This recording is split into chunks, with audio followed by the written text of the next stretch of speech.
Hello everybody, hello and welcome to wine blogs. तो आज इस बुक के बारे में हम बात कर रहे हैं। तो इसमें क्या है, मैंने ये पूरी बुक पढ़ रखी है। इसमें मेरे को सिर्फ एक ही बात काम की लगी। इसमें ये कहता है कि एक बच्चा होता है, वो सवाल करता है, मतलब जो उसके रिच डैड होते हैं, वो उसे बताता है कि अगर आपको ऐसा लगता है कि आप ज़्यादा पैसे कमा पाओगे या कमाओगे, तो उसकी वजह से आपकी पुअरनेस या गरीबी ख़त्म हो जाएगी, या ऐसा कुछ प्रॉब्लम्स ख़त्म हो जाएंगी, तो आप गलत सोच रहे हो। और उनका कहना था कि money only accelerates the cash flow pattern running in your head. इसका मतलब क्या है कि आपका पैसा खर्च करने का जिस जो भी तरीका है, जो भी आपकी कैश फ्लो है, मनी ज़्यादा पैसा क्या करेगा, बस उसको और ज़्यादा एक्सेलरेट करेगा, बढ़ाएगा।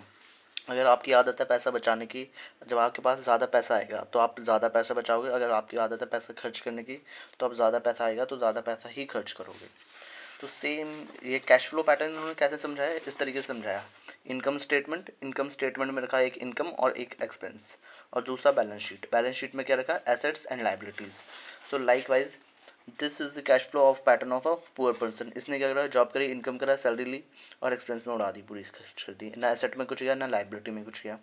The cash flow pattern of a person in the middle class में क्या गया, जॉब करी, इनकम करा, सैलरी आया, सैलरी आके सीधे लाइबिलिटीज़ में उड़ाया, लाइबिलिटीज़ लाइक कार एक्सेट्रा इसमें दिखाया गया है। अब आपके लिए लाइबिलिटीज़ की डेफिनेशन कुछ भी हो सकती है, but liabilities and expenses like temporary. Okay, इसके बाद this is the cash flow pattern of a wealthy person. इसने क्या करा, वही सेम तरीके से पैसा आया, पैसा आने के बाद एसेट्स में इन्वेस्ट करा और एसेट्स ने इनकम जनरेट करी।